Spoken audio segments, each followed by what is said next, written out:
आज है 12 दिसंबर शुक्रवार का दिन। नमस्कार। हरकारा के इस ऑडियो अंक में आपका स्वागत है। हरकारा लेकर आया है आज के न्यूज़लेटर का पॉडकास्ट, जिसे आपके लिए तैयार किया है निधिश त्यागी के साथ राजेश चतुर्वेदी, गौरव नौरियाल और फलक अफशान ने। जिन खबरों का जिक्र हम यहाँ कर रहे हैं, उनके लिंक्स और विस्तृत जानकारी मूल न्यूज़लेटर में है।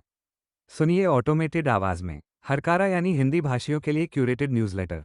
ज़रूरी खबरें और विश्लेषण, शोर कम, रोशनी ज़्यादा। आज के पॉडकास्ट की शुरुआत हम कुछ अहम सुर्खियों से करेंगे। सबसे पहले बात करेंगे राजनीतिक गलियारों में छिड़ी उस जंग की जहां राहुल गांधी की विदेश यात्रा पर तंज कसने वाली भाजपा को कांग्रेस ने प्रधानमंत्री मोदी की 94 विदेश यात्राओं का हिसाब दिखा दिया है। इसके बाद हम चलेंगे बिहार, जहां चुनाव प्रचार में आर्टिफिशियल इंटेलिजेंस यानी एआई का ऐसा इस्तेमाल हो रहा है जो पुलिस के लिए सिरदर्द बन गया है।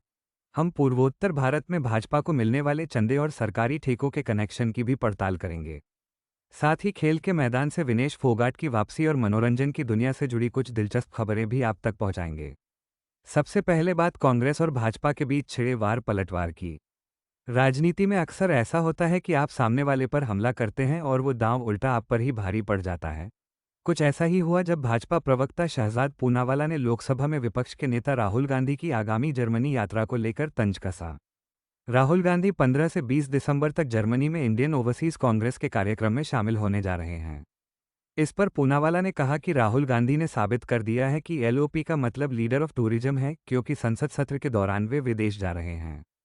इस तंज का जवाब देने में कांग्रेस ने देर नहीं लगाई। कांग्रेस नेता और सोशल मीडिया विभाग की अध्यक्ष सुप्रिया श्रीनेत ने सोशल मीडिया प्लेटफॉर्म एक्स पर प्रधानमंत्री मोदी की विदेश यात्राओं का पूरा कच्चा चिट्ठा खोल दिया। कांग्रेस ने दावा किया कि 2014 के बाद से पीएम मोदी ने 94 विदेश यात्राएं की हैं और इनमें से 85% यात्राएं संसद सत्र के दौरान हुई हैं। कांग्रेस ने कुछ खास मौकों का जिक्र भी किया, जैसे फरवरी 2019 में पुलवामा हमले के वक्त प्रधानमंत्री कॉबेट में शूटिंग कर रहे थे और उसके तुरंत बाद दक्षिण कोरिया चले गए। इसी तरह मई 2023 से जब मणिपुर जल रहा था तब प्रधानमंत्री ने अमेरिका, फ्रांस और यूएई समेत 14 देशों की यात्रा की, लेकिन मणिपुर नहीं गए। कांग्रेस ने यह भी याद दिलाया कि दिल्ली में आतंकी हमले के दौरान भी प्रधानमंत्री भूटान यात्रा पर थे। अब रुख करते हैं पूर्वोत्तर भारत की ओर, जहां चुनावी चंदे को लेकर एक चौंकाने वाली रिपोर्ट सामने आई है। द रिपोर्टर्स कलेक्टिव में अंगना चक्रवर्ती की एक विस्तृत रिपोर्ट के मुताबिक भारतीय जनता पार्टी को पूर्वोत्तर के 4 राज्यों से जो चंदा मिला है उसका आधा से ज़्यादा हिस्सा उन लोगों या कंपनियों से आया है जिन्हें सरकारी ठेके मिले हैं। रिपोर्ट बताती है कि वित्तीय वर्ष 2022 से 2024 के बीच भाजपा ने असम, अरुणाचल प्रदेश, मणिपुर और त्रिपुरा से कुल 77 करोड़ 63 लाख रुपये जुटाए। इसमें से करीब 55% चंदा उन कंपनियों और व्यक्तियों से आया जिन्हें केंद्र या राज्य सरकार से ठेके मिले थे। इसे पूर्वोत्तर की ठेकेदार अर्थव्यवस्था कहा जा रहा है। असम में तो वित्तीय वर्ष 2023-24 में भाजपा को मिले फंड का 52% हिस्सा ऐसे ही ठेकेदारों से आया। त्रिपुरा में यह आंकड़ा 61% से भी ज़्यादा है। अरुणाचल प्रदेश में भी आधे से अधिक दान सरकारी ठेके पाने वालों ने दिया है। ये रिपोर्ट बताती है कि किस तरह बुनियादी ढांचे और विकास कार्यों के ठेके राजनीति की फंडिंग का मुख्य जरिया बन गए हैं। इसी बीच असम के मुख्यमंत्री हिमंता बिस्वा शर्मा ने एक बार फिर अपने बयानों से सियासी पारा चढ़ा दिया है। अरुण नायर की रिपोर्ट के मुताबिक एक न्यूज़ चैनल के कार्यक्रम में शर्मा ने कहा कि मुस्लिम मतदाता उन्हें वोट नहीं देंगे, भले ही वे उनके लिए कितना भी काम क्यों न कर दें। शर्मा ने एक विवादित उदाहरण देते हुए कहा कि मुस्लिम मतदाता अगर जरूरत पड़ी तो उन्हें अपनी किडनी दान कर देंगे, लेकिन वोट नहीं देंगे। उन्होंने कहा कि असम में लोग लाभ के लिए नहीं बल्कि एक विचार के लिए वोट करते हैं। जब उनसे पूछा गया कि क्या वे बिहार की तर्ज पर महिला रोजगार की कोई योजना लाएंगे तो उन्होंने साफ कर दिया कि वित्तीय प्रोत्साहन से वोटिंग पैटर्न नहीं बदलता। बातचीत के दौरान हिमंता ने असम में जनसांख्यिकीय बदलाव यानी डेमोग्राफिक चेंज की चेतावनी भी दी। उनका दावा है कि अगर मुस्लिम आबादी 50% से अधिक हो गई तो असम की मूल निवासी आबादी समाप्त हो सकती है। अब बात करते हैं एक बड़े नीतिगत फैसले की। सरकार ने देश की पहली डिजिटल जनगणना का रास्ता साफ कर दिया है। राजेश कुमार ठाकुर की खबर के मुताबिक एनडीए सरकार ने शुक्रवार को प्रधानमंत्री नरेंद्र मोदी की अध्यक्षता में हुई कैबिनेट बैठक में जनगणना 2027 के प्रस्ताव को मंजूरी दे दी है। इसके लिए 11,718 करोड़ रुपये का बजट पास किया गया है। केंद्रीय मंत्री अश्विनी वैष्णव ने बताया कि यह जनगणना 2 चरणों में होगी। पहला चरण अप्रैल 2026 से शुरू होकर सितंबर 2026 तक चलेगा, जिसमें घरों की सूची और हाउसिंग सेंसस होगा। दूसरा चरण फरवरी 2027 में होगा, जिसमें जनसंख्या की गिनती की जाएगी। खास बात यह है कि यह भारत की पहली डिजिटल जनगणना होगी। सरकार का दावा है कि इस काम में करीब 30 लाख कर्मचारी लगाए जाएंगे, जिससे 1.5 करोड़ से अधिक मानव दिवस का रोजगार पैदा होगा। सेहत से जुड़ी एक चिंताजनक खबर भी आई है और यह मामला रामदेव की पतंजलि से जुड़ा है। द न्यू इंडियन एक्सप्रेस की रिपोर्ट के मुताबिक केंद्र सरकार ने लोकसभा में बताया है कि पतंजलि फूड्स का लाल मिर्च पाउडर असुरक्षित पाया गया है। स्वास्थ्य राज्य मंत्री प्रतापराव जाधव ने एक लिखित जवाब में कहा कि पतंजलि की उत्तराखंड यूनिट से लिए गए लाल मिर्च पाउडर के नमूने में कीटनाशक अवशेषों का स्तर निर्धारित सीमा से ज़्यादा मिला है। सरकार ने बताया कि जांच के नतीजों के बाद संबंधित अधिकारियों ने इस उत्पाद को बाजार से वापस मंगाने यानी रिकॉल करने का आदेश जारी किया है। इसके बाद कंपनी ने प्रभावित लॉट को बाजार से हटाना शुरू कर दिया है। ये खबर उन लाखों उपभोक्ताओं के लिए झटका है जो पतंजलि के उत्पादों पर आंख मूंदकर भरोसा करते हैं। अब चलते हैं तकनीक और चुनाव के संगम की ओर। बिहार के चुनावों में आर्टिफिशियल इंटेलिजेंस यानी एआई का इस्तेमाल अब एक बड़े खतरे के रूप में सामने आ रहा है। रेस्ट ऑफ वर्ल्ड के लिए सौरभ शर्मा और रायहाना मकबूल की रिपोर्ट बताती है कि बिहार में वॉइस क्लोनिंग और डीपफेक वीडियो का इस्तेमाल धड़ल्ले से हो रहा है। रिपोर्ट में डिजिटल मार्केटिंग फर्म चलाने वाले मनीष कुमार प्रसाद का जिक्र है, जिन्होंने एआई टूल्स का इस्तेमाल करके स्थानीय बोलियों में नेताओं के भाषण तैयार किए। उन्होंने 11 लैब्स और चैटजीपीटी जैसे टूल्स की मदद से वीडियो क्लिप्स बनाई और उन्हें व्हाट्सएप और टेलीग्राम के जरिए करोड़ों मतदाताओं तक पहुंचाया। ये तरीका सस्ता और तेज तो है, लेकिन पुलिस के लिए ये सिरदर्द बन गया है। पुलिस अधिकारी मानवजीत सिंह धिल्लन ने बताया कि एआई जनरेटेड अवैध कंटेंट के खिलाफ कई मामले दर्ज किए गए हैं, लेकिन इनकी निगरानी करना बहुत मुश्किल है। कई बार मतदाता ये समझ ही नहीं पाते कि वीडियो असली है या नकली। इससे गलत सूचनाओं के फैलने का खतरा कई गुना बढ़ गया है। कानूनी मोर्चे पर उत्तर प्रदेश सरकार को एक झटका लगा है। द इंडियन एक्सप्रेस की रिपोर्ट के मुताबिक 2015 के चर्चित अखलाक लिंचिंग मामले में केस वापस लेने की यूपी सरकार की कोशिश अधर में लटक गई है। अदालत ने इस अर्जी पर सुनवाई टाल दी है और अब अगली तारीख 18 दिसंबर तय की गई है। आपको याद होगा कि 2015 में दादरी में गोमांस रखने की अफवाह पर भीड़ ने मोहम्मद अखलाक की हत्या कर दी थी। अब भाजपा शासित राज्य सरकार सीआरपीसी की धारा 321 के तहत सभी 19 आरोपियों के खिलाफ केस वापस लेना चाहती है। इन आरोपियों में एक स्थानीय भाजपा नेता का बेटा भी शामिल है। सरकारी वकील ने अदालत में कहा कि वे सरकार के प्रस्ताव पर कुछ आपत्ति दर्ज करना चाहते हैं, जिसके लिए उन्हें समय चाहिए। ऊर्जा क्षेत्र में भी एक बड़ा बदलाव होने जा रहा है। पीटीआई की रिपोर्ट के मुताबिक केंद्र सरकार ने परमाणु ऊर्जा क्षेत्र के दरवाजे अब निजी कंपनियों के लिए खोल दिए हैं। कैबिनेट ने शांति बिल को मंजूरी दे दी है, जिसका मकसद भारत के कड़े नियंत्रण वाले परमाणु ऊर्जा क्षेत्र में निजी भागीदारी को अनुमति देना है। सरकार का लक्ष्य है कि 2047 तक भारत 100 गीगावाट परमाणु ऊर्जा क्षमता हासिल करे।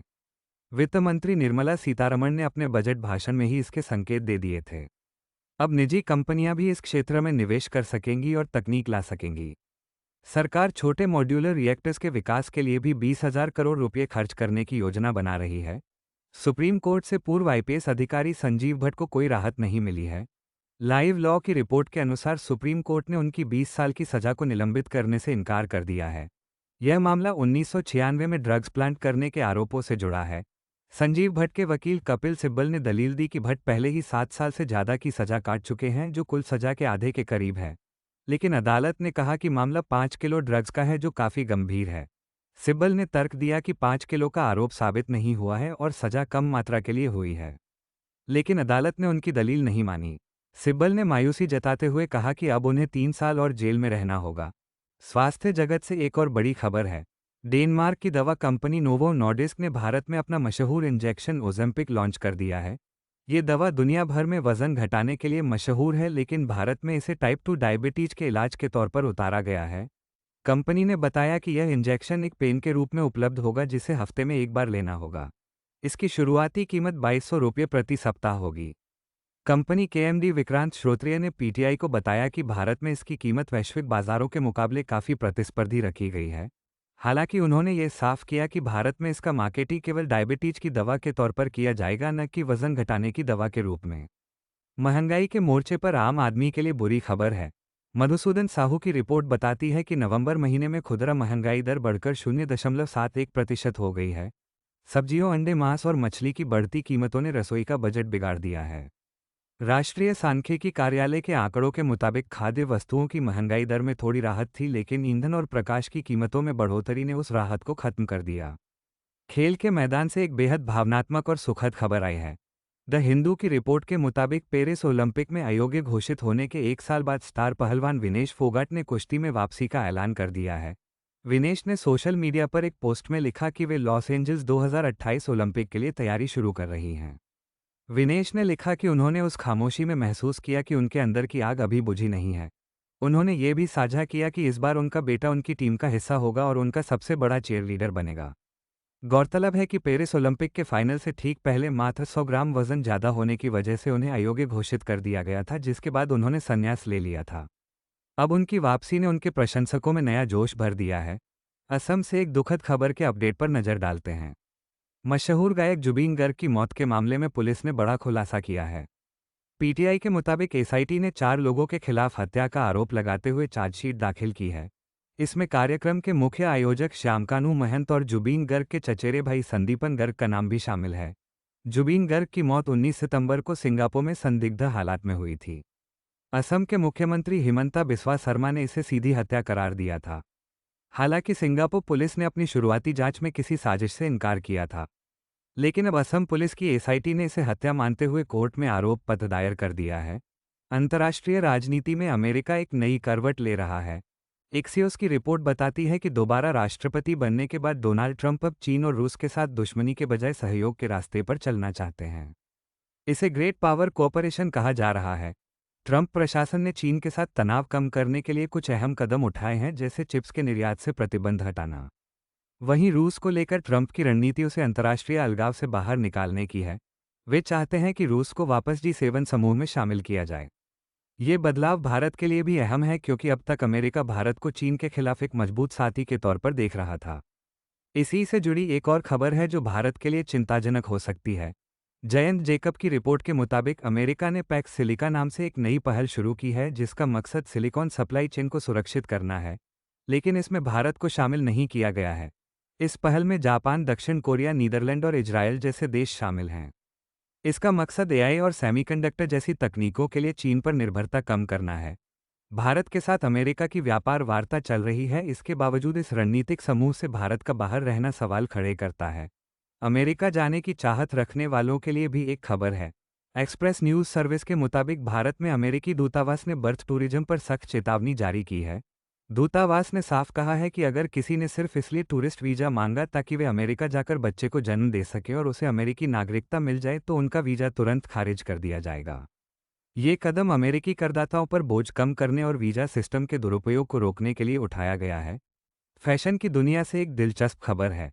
बीबीसी और रॉयटर्स की रिपोर्ट के मुताबिक इटालियन लग्जरी ब्रांड प्राडा अब मेड इन इंडिया कोल्हापुरी चप्पल बेचेगा, लेकिन इसकी कीमत सुनकर आप हैरान रह जाएंगे।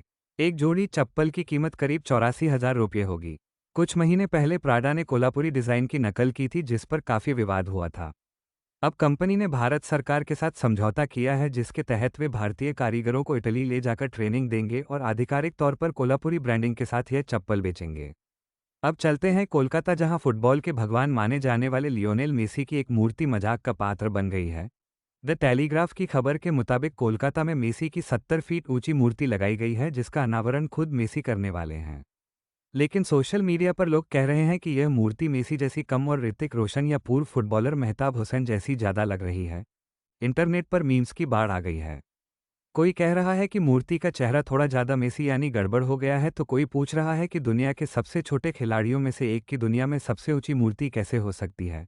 हालांकि मेसी के आने का उत्साह कोलकाता में चरम पर है, जहां हजारों फैंस उनका इंतजार कर रहे हैं। अंतर्राष्ट्रीय खबरों में वेनेजुएला से एक बड़ी आवाज़ उठी है। द न्यूयॉर्क टाइम्स की रिपोर्ट के मुताबिक नोबेल शांति पुरस्कार विजेता मारिया कोरिना मचाडो 1 साल तक छिपे रहने के बाद दुनिया के सामने आई हैं। उन्होंने राष्ट्रपति निकोलस मादुरो को खुली चुनौती देते हुए कहा है कि वे देश में लोकतंत्र बहाल करके ही दम लेंगी। अमेरिका भी मादुरो सरकार पर दबाव बना रहा है और हाल ही में उनका एक तेल टैंकर भी जब्त किया गया है। हरकारा पॉडकास्ट के आज के अंत में इतना ही। हमें उम्मीद है कि आपको खबरों का यह विश्लेषण पसंद आया होगा। अपने सुझाव और प्रतिक्रिया हमें जरूर भेजें। आप हमें सभी प्रमुख ऑडियो प्लेटफॉर्म्स और सोशल मीडिया पर फॉलो कर सकते हैं। अगले अंक में फिर मुलाकात होगी, तब तक के लिए अपना ख्याल रखें। शुक्रिया। जीते हैं यहाँ दुनिया को धोखा देकर। आज की ताज़ा खबर, आज की ताज़ा खबर, आज की ताज़ा खबर। आओ काका जी इधर, आओ मामा जी इधर, सुनो दुनिया।